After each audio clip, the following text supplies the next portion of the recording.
Sabarimala സ്വർണ്ണക്കൊള്ളയിൽ Devaswom board മുൻ president A പത്മകുമാറിനെ പ്രത്യേക അന്വേഷണ സംഘം വൈകാതെ ചോദ്യം ചെയ്യും. നേരിട്ട് ഹാജരാകാൻ തയ്യാറായില്ലെങ്കിൽ കസ്റ്റഡിയിലെടുത്ത് ചോദ്യം ചെയ്യാനാണ് തീരുമാനം. കേസിൽ മുൻ ദേവസ്വം സെക്രട്ടറി എസ് ജയശ്രീയുടെ മുൻകൂർ ജാമ്യം പത്തനംതിട്ട ജില്ലാ കോടതി തള്ളിയതോടെ അറസ്റ്റുടൻ തന്നെ ഉണ്ടായേക്കും. ദ്വാരപാലക ശില്പങ്ങളിലെ സ്വർണം കവർന്ന കേസിൽ 4ാം പ്രതിയാണ് ജയശ്രീ. ഇതിനിടെ ശബരിമല സ്വർണ്ണപ്പാളി മോഷണവുമായി ബന്ധപ്പെട്ട് മുൻ ദേവസ്വം കമ്മീഷണറായിരുന്ന എൻ വാസുവിന്റെ അറസ്റ്റ് രേഖപ്പെടുത്തിയതിന് പിന്നാലെയാണ് 2019 ഭരണസമിതിക്ക് നേതൃത്വം നൽകിയ ദേവസ്വം ബോർഡ് പ്രസിഡന്റ് എ പത്മകുമാറിനെ വിശദമായി ചോദ്യം ചെയ്യാനുള്ള നീക്കത്തിലേക്ക് പ്രത്യേക അന്വേഷണ സംഘം കടന്നിരിക്കുന്നത്.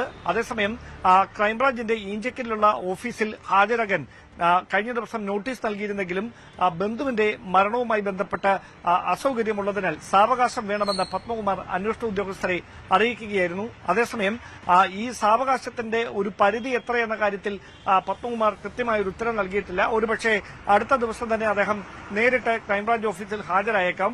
അതിന് ഏതെങ്കിലും തരത്തിലുള്ള ഒരു കാലതാമസം നേരിടുന്ന സാഹചര്യമുണ്ടായാൽ കസ്റ്റഡിയിലെടുത്ത് ചോദ്യം ചെയ്യാനുള്ള കടുത്ത നീക്കത്തിലേക്ക് SIT കടക്കുമെന്നാണ് അറിയുന്നത്.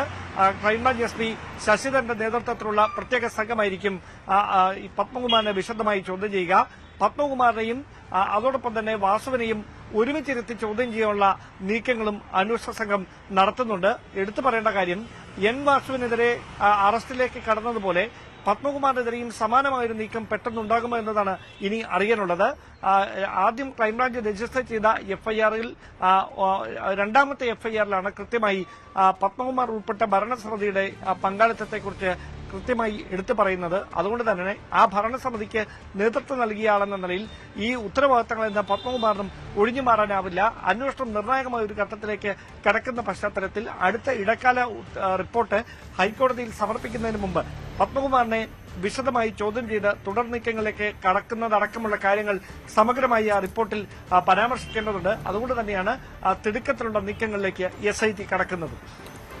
അതേസമയം സന്നിധാനത്ത് സ്വർണ്ണക്കടത്ത് കേസിലെ പ്രതിക്ക് നിയമനം നൽകിയ ഉത്തരവ് റദ്ദാക്കി. ADGP-യാണ് ഉത്തരവ് റദ്ദാക്കിയത്. നെടുമ്പാശ്ശേരി സ്വർണ്ണക്കടത്ത് കേസിലെ പ്രതി SIR കൃഷ്ണകുമാറിനെ നിയമിച്ച നടപടിയാണ് റദ്ദാക്കിയത്. ഹൈക്കോടതി റിപ്പോർട്ട് ആവശ്യപ്പെട്ടതിന് പിന്നാലെയാണ് തീരുമാനം.